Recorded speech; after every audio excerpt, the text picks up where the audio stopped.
Oi gente, tudo bem? Eu tô pra gravar mais um vídeo pra vocês. E eu tô meio triste, porque primeiro, Larissa Gamer tava com 73 inscritos, agora ela tá com 72. Mas primeiro solta a vinheta.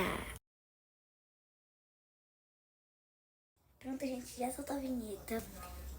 E eu vou mostrar pra vocês minha música favorita. Calma aí. Vou mostrar minha música favorita e meu episódio favorito da Caverna Encantada. Bom, né, gente? É esse daqui que eu amo. Oi, César.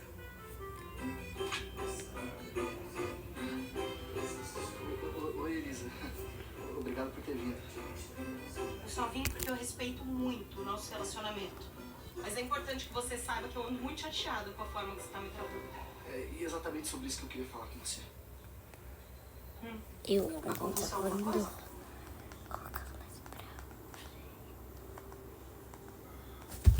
Juro por você. Eu acho que é melhor a gente... Não! Oh, Elisa, espera! Eu já sei o que você tá tentando me falar. Mas eu nem terminei de falar. E nem precisa! Eu sabia que eu conhecia essa conversinha de algum lugar. Eu já assisti muita novela pra saber onde você quer chegar, César. Ô, Elisa, não fica assim, não. Ô, Elisa, não chora. Não chora. Não. Quem é outra? Ai, eu amo essa parte. Não tem outra. Não mente pra Ai, gente, eu amo. Mas isso que eu tô tentando fazer, Calma aí, sabe? gente. Vou apertar aqui. Play. Não mente pra mim. Mas isso que eu tô tentando fazer, sabe? Eu gosto de você. Eu não quero te magoar. Você gosta de mim, só gosta, né? Fala logo, César.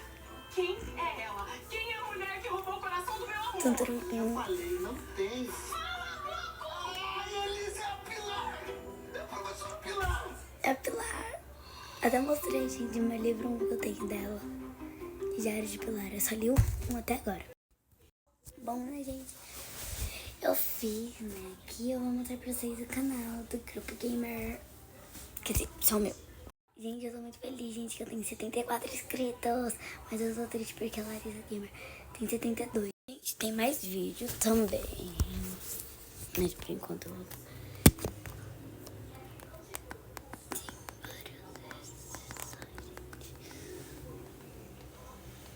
Aí tem esses meus shorts. Bom, a gente fez vários shorts. E Play.